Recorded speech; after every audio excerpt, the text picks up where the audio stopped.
Another game, another pretty poor effort and result from the Buffalo Sabres. 2 games in, it's not going great. What happened in Sabres Bruins? Coming up here in the Locked On Sabres podcast.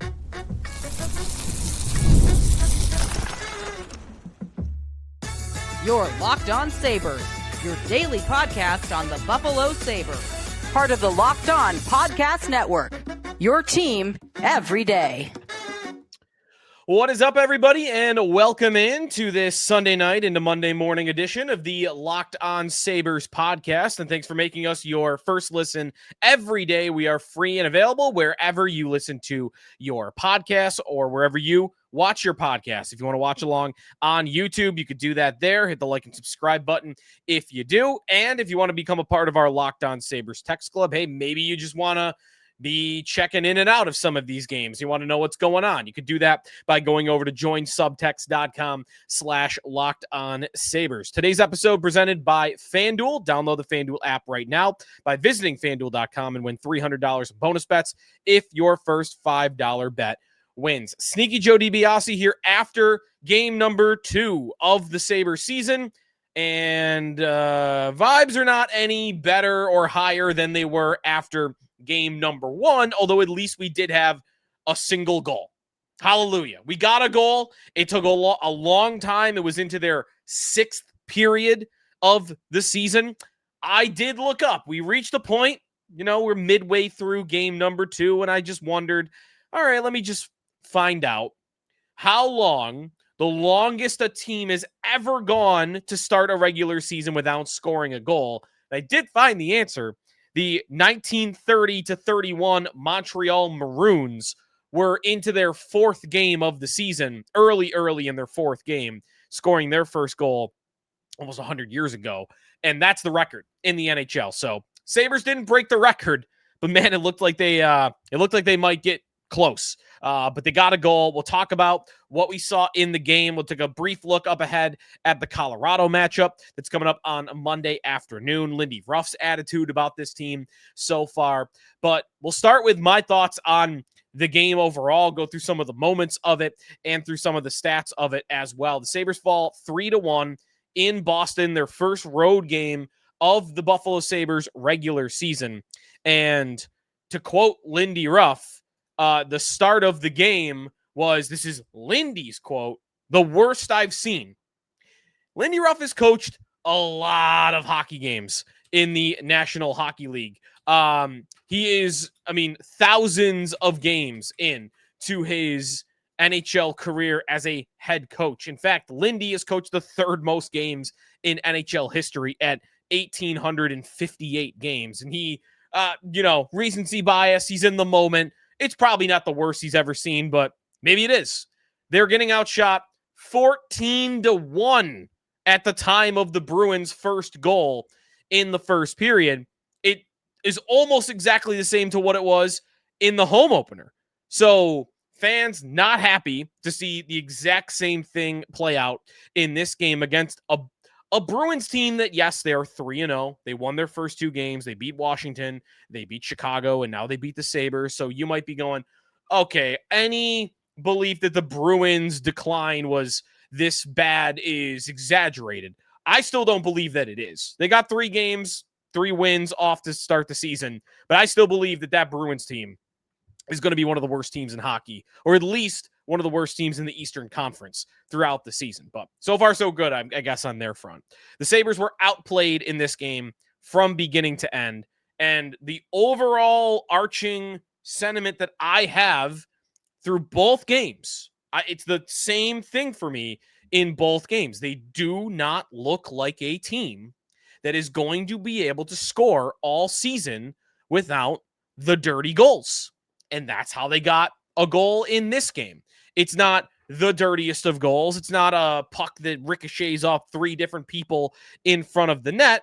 But so far, we've got 120 minutes of Sabres hockey to go off of. We have 1 single goal. And how did they score it? It was a wrist shot coming in on a rush from a moderately dangerous area. We're talking on the right side of the left faceoff circle. We're not in the slot. We're not right in front of the net. It's not a breakaway. It is a fine quality scoring chance.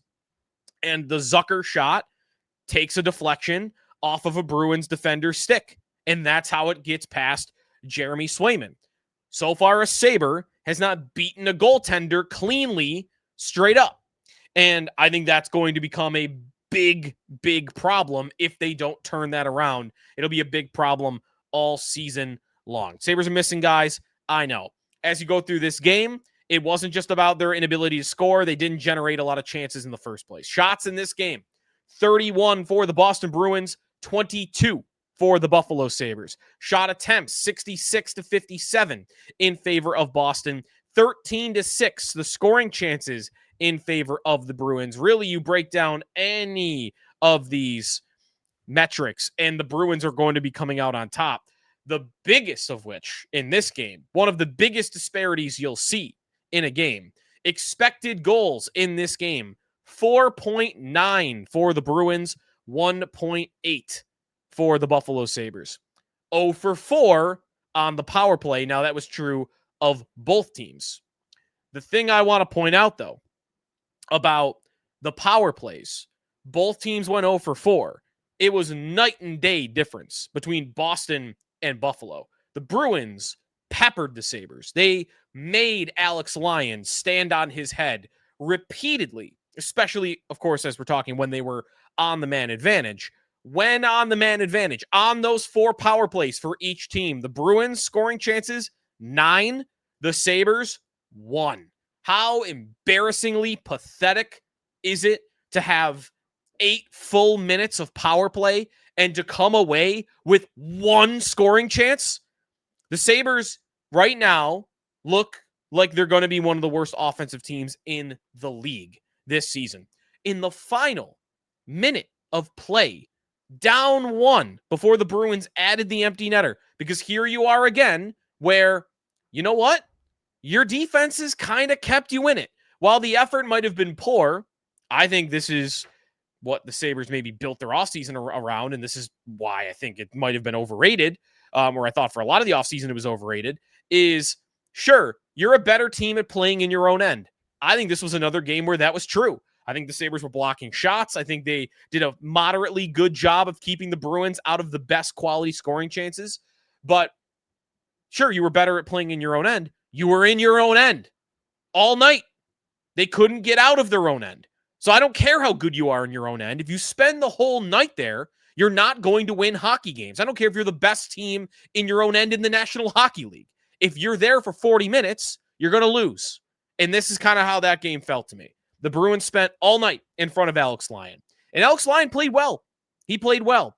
And he, in part, with that defensive effort in front of him, kept them in it. But at the final minute, you got to get a goal. And you're only missing Zach Benson and Jordan Greenway up front. That is 13 goals from last season that you are missing out of your lineup. And Josh Norris. Need to point that out, of course. Josh Norris is maybe the bigger one. But who's on the ice? Justin Danforth. Danforth is on the ice. That we cannot be. 3 injuries is not nothing. We can't be 3 injuries away from Justin Danforth playing the most important minutes to go out there and tie a hockey game. It's an embarrassing scoring depth to have that be the case on any front. His career high in goals is 10. 10. Come on now. He last year scored 9, 10 the year before, 2 the year before, 10 before that. That can't be the case. And that's not the biggest issue on the night, but it's just representative, I think, of what their core issue is right now is they don't have scores. So a bad game. One moment that would be representative of that as well, you are in the second period, and I think the best scoring chance the Sabres had of the night by far.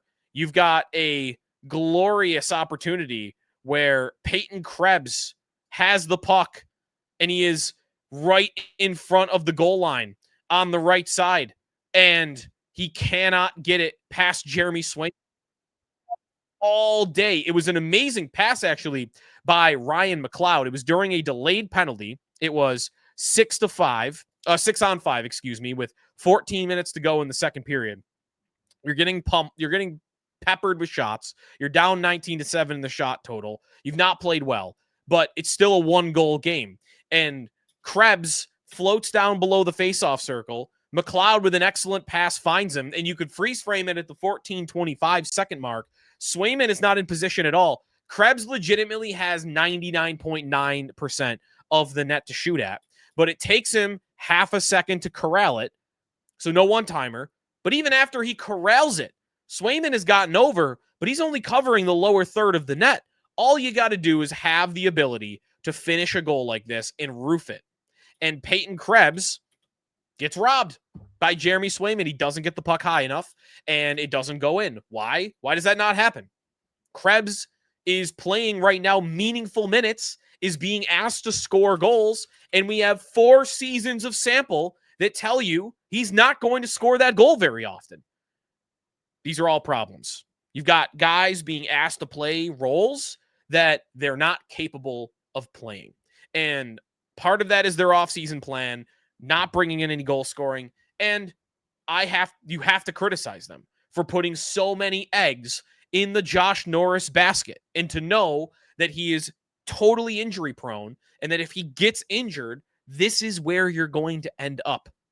So it's a 3-1 result in your face against a team that's not supposed to be all that good. And you see a lot of issues that I really hope are not going to be representative of the season, but right now it's kind of how I feel about it. Will they score more than 1 goal in 2 games? Yes. Will it happen against the Colorado Avalanche?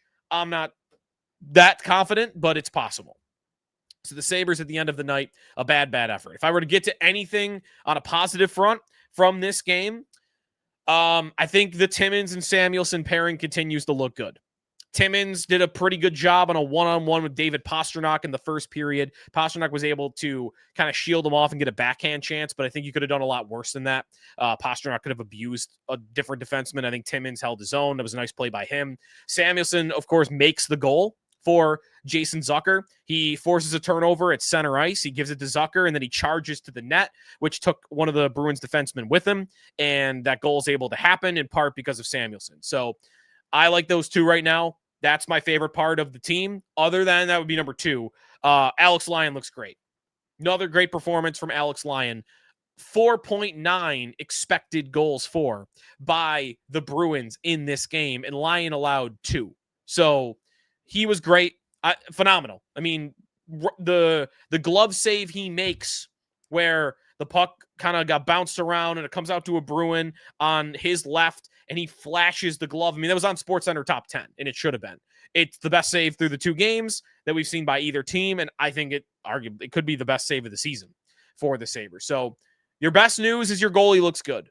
The bad news is that was our biggest question of the offseason coming in, and you're getting a good answer on that, and it's not mattering. So this is where we are through 2 games. It's not good. This is not good at all. There are bigger questions about this that we'll get to later in the week. Alex Tuch, his future is being discussed now even more after, I know, only 2 games, but I think everybody's got the gears grinding now about Tage's future and Dahlin's future and Tuch, of course, and it's just not a great place. It's not where you wanted to be after less than a week. When we come back, what Lindy had to say about this game and kind of where I think Lindy currently resides as this team falters at the beginning. And then a little bit of a preview of the Avalanche that's coming up here on the Locked On Sabres podcast. Today's episode of the Locked On Sabres podcast is presented by Monarch Money. Most people can't name all their financial accounts or even what they're worth, whether it is 401ks, properties, or investments. And when you don't have the full picture, you can end up leaving money on the table. That's why there's Monarch Money. It's an all-in-one personal finance tool that brings your entire financial life together in one clean, easy-to-use interface on your laptop or on your phone. Monarch is built for people with busy lives. If you've put off organizing your finances, Monarch is for you. Monarch does the heavy lifting for you. You can link all your accounts in minutes, see clear data visuals, get smart categorization of your spending, finally feel in control of your money without ever touching a spreadsheet. So don't let financial opportunities slip through the cracks. Use code LOCKEDONNHL at monarchmoney.com in your browser for half off your first year. It's 50% off your first year at monarchmoney.com with the code LOCKEDONNHL. Sneaky Joe DiBiase back here on the Locked On Sabres podcast. The Sabres fall to the Boston Bruins by a score of 3-1. They are 0-2 this season. Lindy Ruff, really harsh things to say about his team. He seems angry after this game, and I believe he deserves it, or deserves to be. And it's not a great start. So Lindy, we said earlier, the most damning comment was him to open up his press conference with, that was the worst level of compete that I've seen to start a game, as he's coached 1,800 plus games in the National Hockey League. He also, and now this is one that I'd want to separate one guy. I think there's a certain player he's talking about with one comment, and this is a guess. So, maybe it's not fair to Lindy that I'm guessing at what he means by this, but he said that you got asked about your best players needing to be your best players, and he said that it wasn't a good night for them. Just generally, wasn't a good night for them. Best players being your best players. Could be talking about Tage. I don't think he's talking about Dahlin. Dahlin brings it every single night. He played 27 minutes on this night. And when Dahlin was on the ice, by the way, I guess it wasn't his best game for that. Actually, when he was out there, expected goals in the Sabres was 0.78 to 0.26 against. So that's actually not that great from Dahlin. But when he was out there, shots were 9-6 in favor of Boston. I thought it was fine. The guy I think he might be talking about more than anybody is Alex Tuch.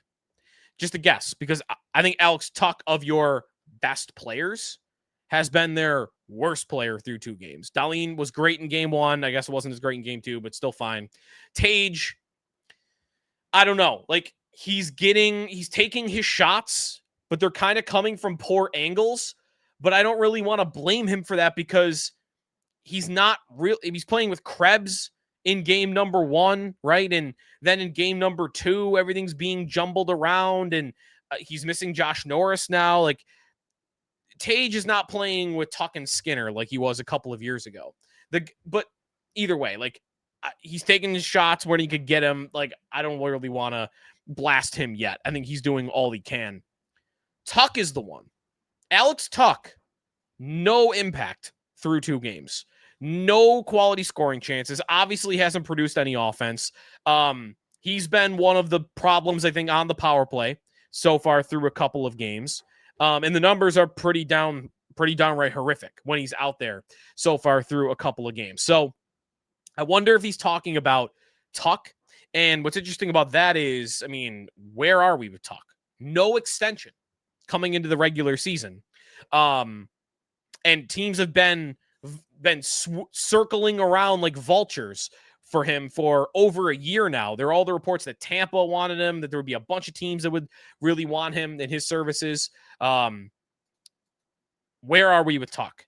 Because if he's not going to perform well and the team is going to kind of fall apart, then I think every game where you see that, the likelihood increases that he is going to be dealt before the trade deadline, or maybe even in the fall. So that landscape seems to be shifting, where I thought that deal is definitely getting done before the season. Every game you see like last night is going to have me believing more and more that this relationship could end between Tuch and the Sabres. Because while Dahlin and Thompson, if they were to really want to get out of here because they just can't stand it anymore, they would have to make it ugly. They would have to go to the organization. They'd have to demand a trade. Maybe that gets honored. The Sabres pretty typically are soft on that and just let guys out for whatever reason. So, but you don't know that. You don't know what's going to happen. For Tuch, it's a lot easier. Tuch can just not take a call on an extension anymore. He could make up in his own mind, like, okay, I'm 30. This thing's going in the wrong direction. I'm not signing up for a rebuild at 30 years old. So, yeah, like, I'm not doing an extension. And if that message gets delivered at any point, whether quietly or loudly, directly to the Buffalo Sabres, then I think a trade instantly becomes the most likely outcome for Alex Tuch. I know I'm reading a lot into one Lindy comment. It's a lot more than just that Lindy comment, which might not even be directed at Tuch, but he definitely was a part of it. There's no question he was at least a part of it. Whether or not it was all directed to him, whether some of that blame is on Tage, who else could he be talking about? You know, your best players got to be your best players. Power was playing hurt. I don't know if you want to bang him for that. It could be McLeod. McLeod would be the one other guy I want to throw in here. He did have that nice pass to Krebs. McLeod, though, is being asked to play on like power play 1 when like that is not going to go well. You should not be expecting Ryan McLeod to play on the right flank of the power play and have that be a solution. So if that is being asked of him and you're mad about that, like I don't know what to expect. That is not his game at all. So where we go? 2 losses, 2 games in, and next up, it does not get any easier. The Colorado Avalanche. Quick preview of that game when we return here on the Locked On Sabres podcast. Today's episode of the Locked On Sabres podcast is presented by FanDuel Sportsbook. And, you know, I got a nice little bet that I like for tomorrow against Colorado. So stay tuned for that. And when we do that, that will be courtesy of our buddies over at FanDuel Sportsbook, which you could check out futures bets right now. The Sabres are going in the wrong direction for that, but maybe you like Ottawa a little bit more. Maybe you like Florida after seeing them through a couple of games. And, of course, football. It is football season, college football, NFL season. You don't want to miss it. Right now, new customers to FanDuel can bet just $5. And if your bet wins, you get $300 in bonus bets that you can use all across the app. You can use that in futures. You can use that anytime goal bets. You can use on a home run bet, whatever you want. Football, anytime touchdown. A lot of great stuff you could check out. So pick a bet, put down $5. If it hits, $300 in bonus bets that you can use everywhere. It makes watching football even more exciting when you've got a little something riding on the action, whether you're a casual fan or you love diving into the stats. FanDuel makes the game day experience so much better. By the way, like on your lock screen on your phone, you can turn it on to have it track it so that when you turn your phone on, you got a certain bet on a game. I had this for Arizona, Indianapolis today, and it pops right up on my phone. Super user-friendly. I have to go into the app. Just it's going to tell me right there on my lock screen. So check it out. Go to FanDuel.com, download the FanDuel app today, and get started. Wrapping things up here on the Locked On Sabres podcast. The Colorado Avalanche, Monday at 12:30. A lot of people are off. A little afternoon hockey against the Avs. The Sabres don't have a lot of afternoon games this year, so take advantage of it. The Avalanche are, over the last 5 years, my favorite team to watch in the league, and it's because of their 2 stars. They're awesome. They're dynamic. They're amazing skaters in Nathan MacKinnon and Cal Makar. And those 2 are off to good starts. MacKinnon, through 3 games, 2 goals, 4 assists for 6 points. Cal Makar, no goals yet, but an assist per game, 3 assists in his 3 games. So the Avalanche are 2-0-1.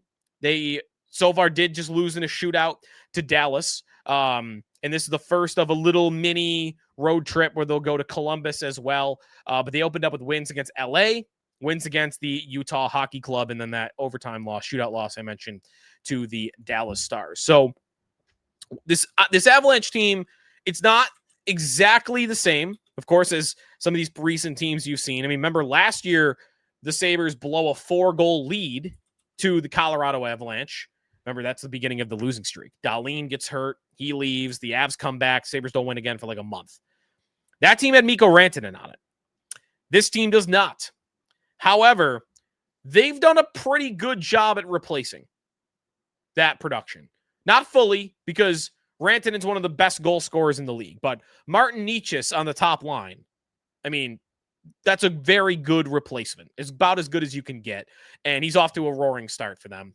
They added some veterans. Brock Nelson. Welcome to Colorado, Brock Nelson this year. And he's opened up the season as their number 2 center.